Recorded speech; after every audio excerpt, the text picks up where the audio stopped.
नमः संस्कृताय मित्रों, आप सभी का अपना यूट्यूब चैनल विजय भू क्लासेस में जुड़ने के लिए सभी के लिए बहुत बहुत धन्यवाद।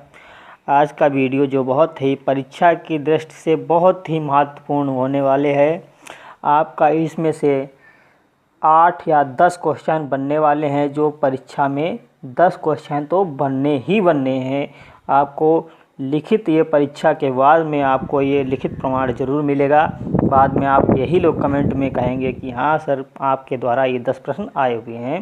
तो आप देखिएगा कि कितना महत्वपूर्ण आपको अपने हैंड राइटिंग नोट्स बनाए हुए हैं, जो आपके सामने हमने कल जो आप सिखा था कि हमारा लक्ष्य अगर 50+ पूर्ण होता है तो आपको परीक्षा की दृष्टि से बहुत ही महत्वपूर्ण देने वाले हैं। तो आज आपके प्रति हम बहुत अच्छे से लेकर के आए हैं।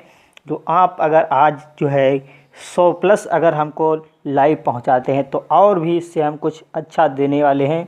तो आप सभी मित्र जो है अधिक से अधिक मित्रों को वीडियो को शेयर करेंगे, ताकि जो है उनको भी लाभ मिल सके। ठीक है, और वीडियो जो है देखने से पहले लाइक ज़रूर ठोकें।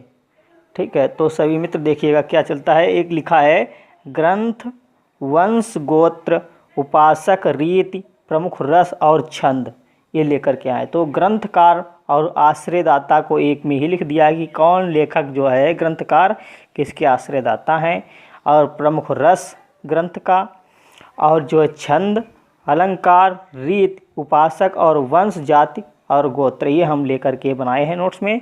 तो सबसे पहले कालिदास को लेते हैं। तो कालिदास जो है ये चंद्रगुप्त विक्रमादित्य के आश्रयदाता थे। इनका जो है ग्रंथ जो था उसका प्रमुख रस इनका जो है कालिदास का श्रृंगार रस है। वैसे तो उपमा जो है उपमा कालिदास से उपमा अलंकार के तो हैं। ठीक है, तो इनका जो है प्रमुख रस अगर पूछा जाए तो जो है श्रृंगार रस जो है, इसमें अभिज्ञान शाकुंतलम में श्रृंगार रस का प्रयोग किया है। ठीक है, अभिज्ञान शाकुंतलम ग्रंथ के हिसाब से हमने बनाया है। ठीक है, तो आपका श्रृंगार, छंद इनका है जो है ये उपमा अलंकार के हैं। प्रमुख रस जो है इनका श्रृंगार रस होगा। ठीक है, और इनका छंद है उपजाति और अनुष्टुप छंद, ये इनका प्रमुख छंद है। और अलंकार जो है इनका उपमा अलंकार का, उपमा कालिदास से भारवे अर्थ गौरव मागे संति त्रियोगुणा। ठीक है, तो ये आपका ये हो गया कि उपमा के लिए कौन प्रसिद्ध हैं, तो कालिदास। और इनकी रीत जो है वैधर्वी प्रसाद गुण। ठीक, वैधर्वी रीति और प्रसाद गुण। ये उपासक किसके थे, तो ये शिव के उपासक थे। और इनका वंश जो गोत्र है वो ब्राह्मण है। ठीक है, अगला है नंबर 2, आपका भवभूति आते हैं। तो भवभूत किसके आश्रयदाता हैं, तो ये कान्यकुब्ज नरेश यशो वर्मा के जो है ये आश्रयदाता थे। इनका प्रमुख रस जो है वो करुण रस है, और छंद अनुष्टुप शिखरणी। ठीक है, और इनकी रीत जो है वो गौड़ी रीत है। और जो है और इन जो है ये उपासक किसके थे, ये शिव के उपासक थे। और इनका वंश अगर पूछा जाए तो ये काश्यप थे। ठीक है, वंश इनका काश्यप होगा। भर्तृहरि, ठीक है, भर्तृहरि ये जो है मुक्तक काव्य के प्रधान कवि हैं। ठीक है, ये मुक्तक काव्य के प्रधान कवि हैं। और इनका जो है प्रमुख क्या बोलते हैं, प्रमुख छंद जो है शिखरणी और शार्दूल विक्रीडितम है।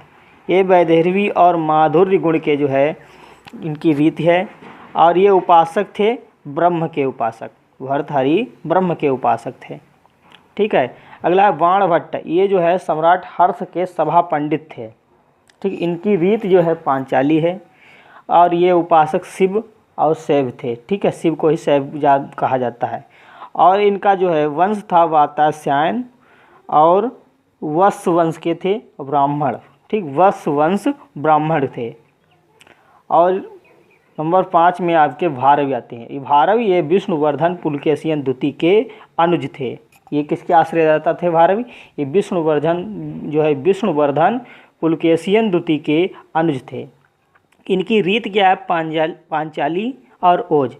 किरात के प्रथम सर्ग में वैधर्वी रीति है जो है। ठीक है, किरात के प्रथम सर्ग में वैधर्वी रीति है। वैसे इनकी जो है पांचाली रीति और ओज गुण है।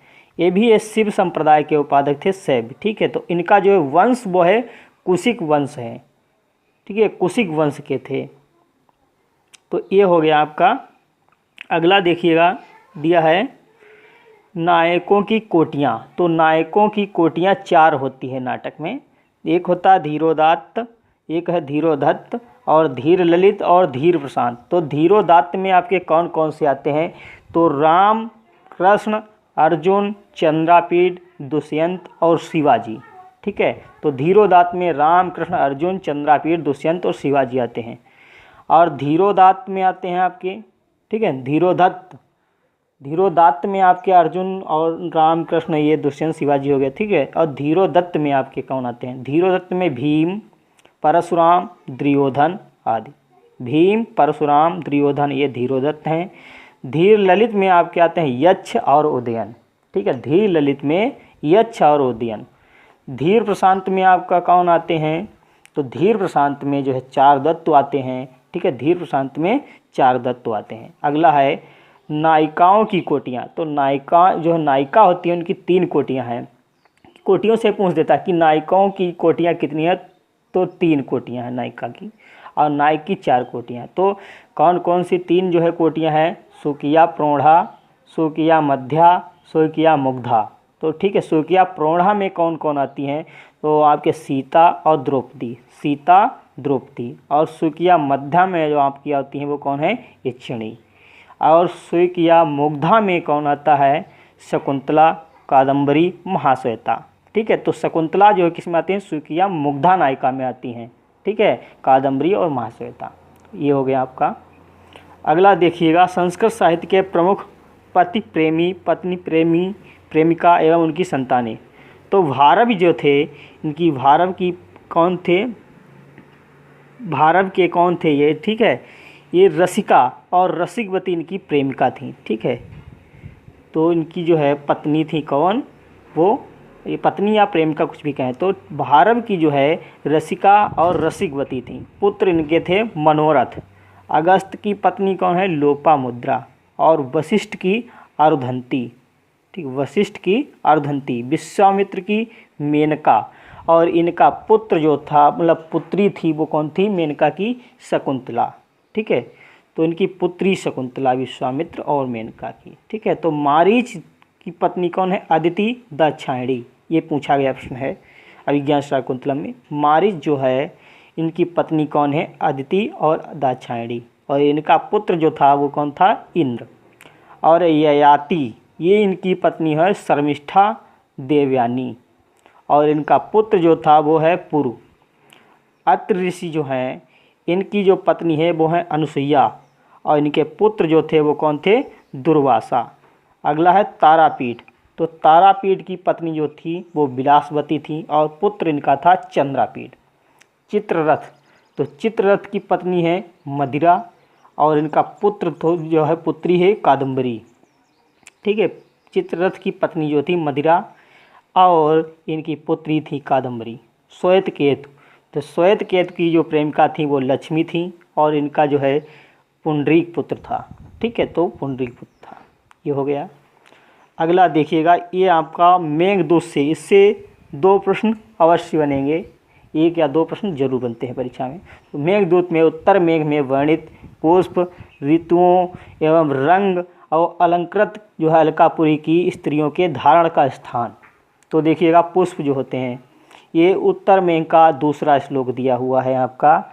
हस्ते लीला कमलमल के बाल कुंदा अनुविध्यम नीता लोध्र प्रसव रजसा पांडुता आनने श्रियः चूड़ापासे नरकुबुकम चारुकर्णे श्रीसम सीमंते च तदुप उपम गजम यत्र नीपम बंधुनाम। ठीक है, तो ये श्लोक दूसरा है। तो यहाँ आपका ये कुंद पुष्प का रंग कैसा होता है, सफ़ेद होता है। ये हेमंत ऋतु में खिलता है। और जो है कुंद के पुष्प को जो है अलकापुरी की स्त्रियाँ जो कहाँ धारण करती हैं, वो बालों में धारण करती हैं। ठीक, कहाँ धारण करती हैं, बालों में। अगला है दूसरा लोंध्र। इसका रंग पीला होता है। ये शिशिर ऋतु में खिलता है और इसको जो है मुख पर धारण करती हैं।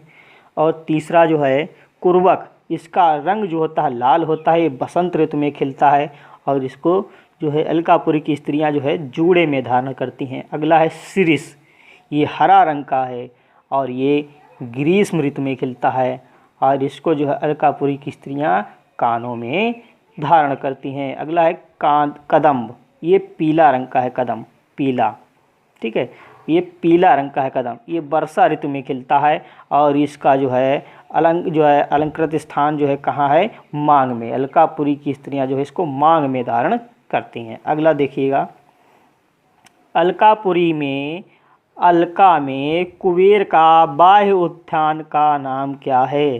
जो उद्यान होता है, उद्यान मतलब बगीचा, तो उसका है वयव्राज, ठीक है, वयव्राज ये होता है आपका उद्यान का नाम हो गया। अगला है मेघदूत में जहन कन्या कौन है? तो ये गंगा नदी है, ठीक है। अगला है मेघदूत में कमलिनी पद जो आया है वो ये क्षणी के लिए है। और अगला प्रश्न जो है, कामदेव के पास कितने बाण हैं? तो 5 बाण हैं। कामदेव के पास 5 बाण हैं, ठीक है।